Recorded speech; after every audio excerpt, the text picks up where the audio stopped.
warahmatullahi wabarakatuh. Welcome to HPT, Voice of Healthy Community. Halo, kenalin aku Justina Vita. Sekali lagi aku ucapkan selamat datang di HPT. HPT merupakan kepanjangan dari Health Promotion Talk. Merupakan sebuah media informasi yang berisi tentang kesehatan masyarakat, promosi kesehatan, dan PKIP FKM Unair. Oke, healthy friends, karena aku orang yang nggak suka sendiri, jadi aku di sini ditemani oleh dua narasumber yang cantik-cantik. Nah, pepatah mengatakan tak kenal maka tak sayang. Boleh deh kita langsung kenalan aja. Tapi sebelum kenalan aku mau kasih informasi nih buat healthy friends. Nah, kita akan tayang podcast setiap hari Jumat. Catat ya, setiap hari Jumat. Nah, untuk episode-episode selanjutnya biar healthy friends gak ketinggalan info, jadi wajib banget nih buat stay tune di akun YouTube Lab Ava PKIP FKM Unair Official. Jangan lupa subscribe dan aktifkan tombol lonceng. Oke, tanpa berlama-lama kita langsung kenalan aja sama narasumber kita, Mbak Usi dan Mbak Tessa. Boleh deh. Dari Mbak Usi dulu nih, ayo perkenalan. Halo Dek Justin dan Healthy Friends semuanya. Perkenalkan, aku Tausya Romanovianti, biasa dipanggil Usi. Nah, saat ini alhamdulillah sedang belajar di S2 Kesehatan Masyarakat, Peminatan Promosi Kesehatan. Oke, Mbak Tessa. Halo Healthy Friends, perkenalkan namaku Tessalonika Arina Pambudi, biasa dipanggil Tessa, dan sekarang aku juga lagi lanjut studinya di S2 Kesehatan Masyarakat dan kebetulan sekelas sama Mbak Usi. Salam kenal. Kita sapa dulu narasumber kita yang cantik-cantik ini ya, Healthy Friends. Halo Mbak Usi dan Mbak Tessa. Hai. Oke, nah di sini aku sebagai mahasiswa S1 pengen tanya-tanya nih Mbak tentang S2. Aku kepo banget. Apa sih S2 itu? Nah, sebelum tanya-tanya tentang S2, aku mau tanya dulu nih. Dulu Mbak Usi sama Mbak Tessa ini waktu S1 ambil peminatan apa ya Mbak ya? Dari Mbak Tessa dulu. Oke, jadi kami S1-nya sama-sama di FKM Unair ini ya, dan aku mengambil peminatan promosi kesehatan dan ilmu perilaku atau yang biasa kita sebut PKIP waktu semester 6 sampai semester 8 gitu. Oke. Sama, aku juga sama kayak Mbak Tessa. Dulu aku waktu S1 ngambil peminatan PKIP. Gitu. Jadi kita dari peminatan ya, dari dulu. Dari peminatan udah sekelas dan sama-sama di PKIP. Ketemu lagi. Iya, dari S1 satu peminatan, satu kelas, sampai S2 satu kelas lagi. Semoga nggak bosen ya Mbak ya. Semoga ya Mbak Usi ya. Oke, selanjutnya kenapa nih alasan Mbak langsung lanjut S2 dan memilih promkes? Kan ada nih ya sebagian orang yang udah trauma ngerjain skripsi di S1. Udah deh aku nggak kuliah aja, udah deh kerja aja atau nikah aja. Alasannya Mbak gimana nih? Kenapa langsung lanjut ke S2? Kayaknya kalau ada opsi nikah aku juga pengen nikah. Waduh, amin. Aduh, kita aminin saja ya. Yuk calonnya. Waduh. Kode. Sepil. Enggak. Kalau kata jargonnya PKIP kan PKIP saklawase ya. Oke, solid saklawase. Solid saklawase, betul banget. Jadi enggak sih sebenarnya karena aku udah cinta sama PKIP. Love PKIP guys. Ya, kamu PKIP juga? Iya dong. Keren. Ya, karena dulu aku ambil di S1-nya aku mengambil PKIP, kemudian S2 ini aku memutuskan untuk lanjut di PKIP karena memang di PKIP itu ilmunya tuh aku suka tuh, ilmu perilaku dan promosi kesehatan. Karena apa ya, kalau ditanya pilih PKIP karena yaitu promosi kesehatan itu kan salah satu passionku tuh juga istilahnya untuk mengajak orang untuk berperilaku sehat. Nah, jadi PKIP itu relate banget sama peminatan yang aku ambil. Terus tadi kan kenapa lanjut S2 ya? Iya. Karena di S2 itu kemarin itu alhamdulillah aku berkesempatan untuk ditawarin untuk bekerja di FKM, untuk membantu di FKM. Dan terus sebenarnya awalnya nggak expect buat langsung lanjut sih, cuman kayak ada niatan buat lanjut S2, cuman nggak secepat langsung gitu. Nah terus alhamdulillah ditawarin untuk membantu di FKM, dan kemudian aku pikir kenapa nggak sekalian sekolah, dan kemudian diizinkan. Terus juga orang tua juga mendukung, akhirnya aku memutuskan untuk lanjut S2 gitu. Oke, kalau Mbak Tessa gimana nih Mbak? Keren banget ya Mbak Usi ya. Apa sih aku? Inspiratif loh. Iya. Apa sih aku dari Mbak Tessa? lanjut. Oke, kalau aku sebenarnya dari awal kuliah itu sama sekali nggak kepikiran untuk lanjut S2 karena menjalankan S1 dulu deh gitu. Mungkin nanti abis lulus langsung kerja. Tapi ternyata waktu setelah ngerjain skripsi dan lulus, kok kepikiran ya gimana kalau aku nanti lanjut S2 dan aku tertarik kayaknya ya di akademisi ya gitu, kerjanya di akademisi gitu. Nah di situ aku konsulkan ke orang tua dan ternyata orang tua juga mendukung gitu, dan juga peluangnya ada. Jadi aku memutuskan untuk lanjut S2. Kemudian untuk pemilihan peminatan, ya otomatis kita ingin memperdalam ya ilmu kita yang udah S1 biar nggak belajar lagi dan Iya. memperdalam itu lebih bagus gitu kan. Ya kan? Akhirnya jadinya aku memilih untuk S2 Kesehatan Masyarakat dan peminatannya Promkes, promosi kesehatan gitu. Oke, jadi lanjut S2-nya ini lebih cepat dari yang direncanakan ya Mbak ya. Iya, Selain itu faktor lingkungan yang mendukung dan juga dukungan dari keluarga.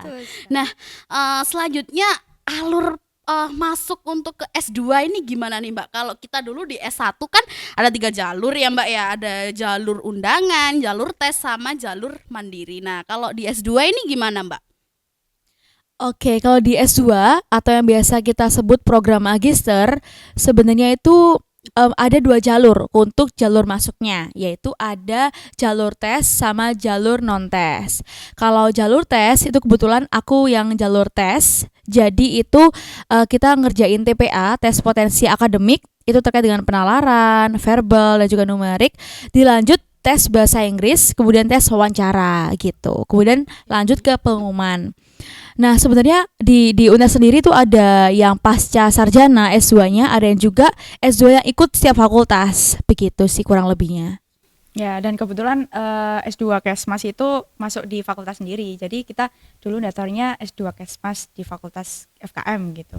Terus kan tadi Mbak Desa udah dijelasin ya, ada jalur non-tes dan jalur tes. Nah kebetulan aku waktu itu milih jalur yang non-tes karena waktu itu aku searching tuh jalur non-tes itu untuk yang alumni dan dia apa itu namanya, dia punya jenjang 2 tahun, selisih 2 tahun gitu setelah dia lulus. Dan kan waktu itu kan emang langsung ya, sebenarnya Mbak Tisa ini bisa, cuman dia kayaknya mau men-challenge dirinya. Oh, Ya kenapa ya milih yang ribet ya? menguji diri sendiri ya Mbak ya. Kalau ada yang ribet ngapain milih yang mudah? Iya juga ya. Gitu deh. Mbak Tessa ini suka yang ribet-ribet Iya. sepertinya orangnya. Terus intinya Kak, ada jalur non-tes itu buat alumni UNER yang dia mau lanjut dengan selisih waktunya itu 2 tahun maksimal, dan kemudian dia ada persyaratan kalau nggak salah IPK-nya tuh di atas 3,5 atau 3,8 aku lupa. Terus juga sama tes TOEFL punya skor TOEFL atau ILPT-nya itu di atas 460 atau 500 gitu. Oke, jadi sedikit lebih banyak yang harus dipersiapkan ya Mbak ya, Iya. daripada yang dulu kita masuk di S1 ya Mbak ya.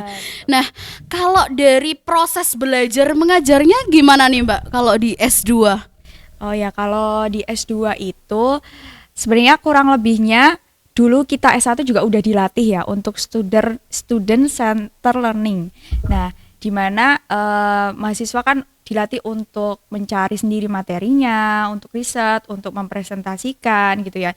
Jadi di situ kita dituntut untuk belajar mandiri dan memahaminya sendiri. Nah, terus di S2 itu juga bedanya itu sama S1 itu karena kita apalagi udah diminat ya, saya dituntut untuk memahami teori, tidak hanya sekedar memahami tapi juga mengetahui asal muasal dari teori dan inti dari teorinya, kayak lebih dalam gitu memahami teori.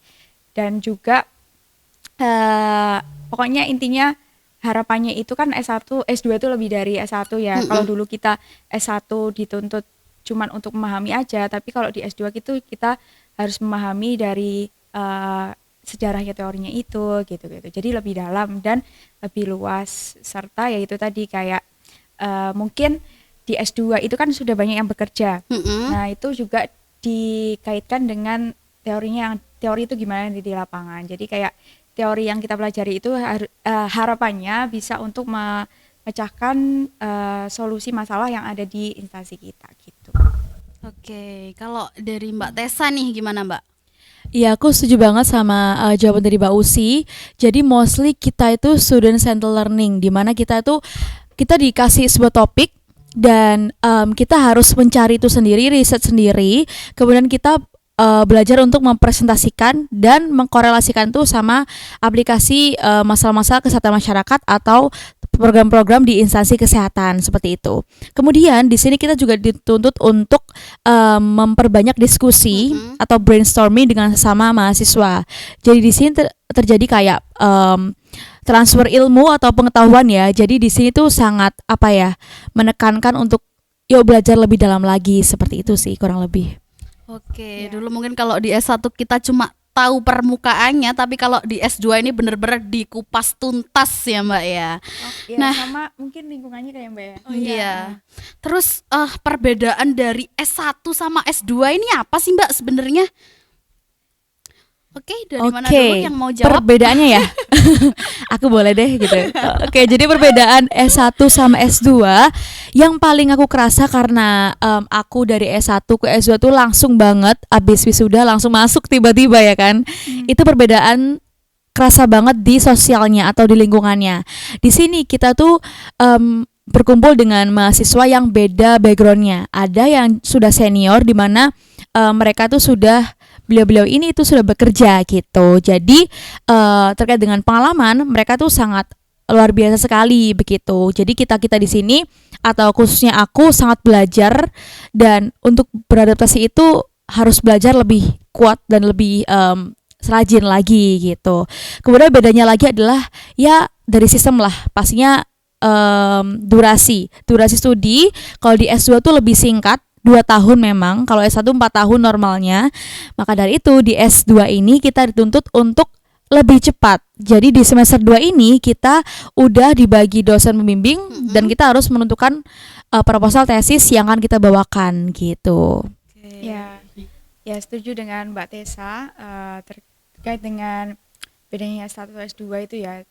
Mungkin kalau dari aku kalau di S1 itu kan mungkin kita sering istilahnya kayak gampang kayak apa ya itu kan kayak misal kalau ada tugas gitu kelompok gitu ya, aku bagian ngumpulin aja atau kayak aku bagian print aja, bagian ngupload.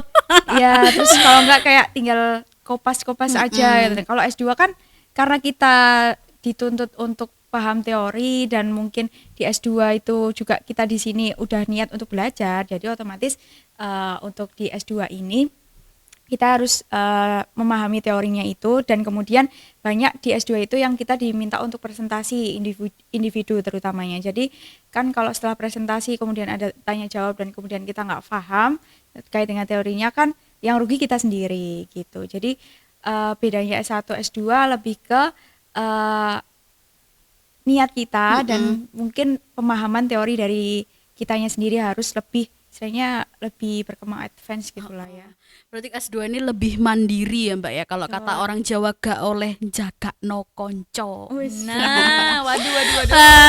Ini nih rencana setelah lulus dari S2 nih Mbak mau kemana? Mau kemana Mbak? Ayo lo, jangan-jangan Mbak Usi udah siap-siap mau ke KUA. Ikut dong Mbak. Kok Tessa mau KUA? Kamu dulu. Ya amin. Ya kalau aku bismillah ya insya Allah, kalau misal Allah meridhoi itu karena dulu tuh emang karena basically aku juga orangnya nggak suka yang maksudnya kerjaan di kantoran terus gitu. Jadi aku dulu, dan ini juga lanjut S2 juga salah satu tujuannya untuk ingin menjadi akademisi. Jadi aku juga berniatan untuk ingin menjadi dosen Bismillah, mohon doanya teman-teman. Kita doakan Iya. bareng-bareng ya. Amin. Nah, jadi pengen jadi dosen dan nanti karena kan ya itu tadi nggak bisa diam, terus kan dosen itu asik ya. Kalau dilihat-lihat asik ya. Iya, Tapi kalau sebenarnya- dilihat-lihat. sebenarnya kayaknya beban kerjanya banyak banget gitu ya. Gitu. Kalau aku lebih pengen ke akademisi, cuman nggak mau menutup kemungkinan mungkin kalau misalnya nanti juga bisa jadi praktisi, juga bisa jadi praktisi gitu. Oke, kalau Mbak Tessa gimana Iya, nih, iya. Mbak? Setuju gitu. Orang juga udah paham ya, kalau lanjut S2 udah pasti kayaknya akademisi nih. Emang bener ya. Jadi pengennya nanti setelah lulus S2 udah pengen cari-cari peluang terkait dengan di akademisi ataupun pengajar di univ atau kita biasa sebut dosen. Dan juga aku juga masih interest ya atau tertarik sama bidang lainnya. Yang penting nanti aku bisa memanfaatkan ilmuku di kesehatan masyarakat gitu. Jadi mungkin karena kita S2, nanti aku pengennya juga bisa sampai ke jenjang manajerial sih di bidang kesehatan gitu. Oke, kalau firasatku sih Mbak Usi sama Mbak Tessa nih sama-sama jadi dosen di PKIP ya nanti ya. Amin. Amin. Amin. Nah, ini yang terakhir banget nih Mbak. Mungkin Mbak Tessa sama Mbak Usi bisa kasih pesan buat teman-teman yang masih ragu buat lanjut S2 atau kerja aja. Oke, buat healthy friends misalnya lagi ragu atau bingung setelah S1 aku ngapain ya. Nah, ini kembali lagi ke pribadi masing-masing karena ini sifatnya personal. Yang bisa aku sarankan adalah teman-teman atau healthy friends harus tahu tujuannya mau gimana, setelah S1 mau bekerja atau mau lanjut studi gitu. Jadi ini sangat personal, dilihat dulu tujuannya mau kemana. Nah, setelah healthy friends sudah menentukan, bisa banget dikonsultasikan ke orang tua ya. Karena orang tua tahu yang terbaik untuk anak-anaknya, pasti memberikan saran juga masukan yang luar biasa ke depannya begitu. Nah, kalau healthy fresh menentukan untuk S2 otomatis beda sama yang lainnya ya. Mungkin lainnya bakal lanjut kerja, tapi healthy friends lanjut S2. Jadi itu petnya masing-masing atau jalannya masing-masing. Jadi kita PR-nya sih nggak boleh membandingkan ya. Jadi itu bagian dari kehidupan aja masing-masing gitu. Aduh, jadi puitis ya. Gitu. Jadi jangan ragu, take your time supaya kamu nggak ragu sama keputusan kamu gitu. Oke, mantep banget. Kalau dari Mbak Usi? Kalau dari aku setuju juga sama Mbak Tessa.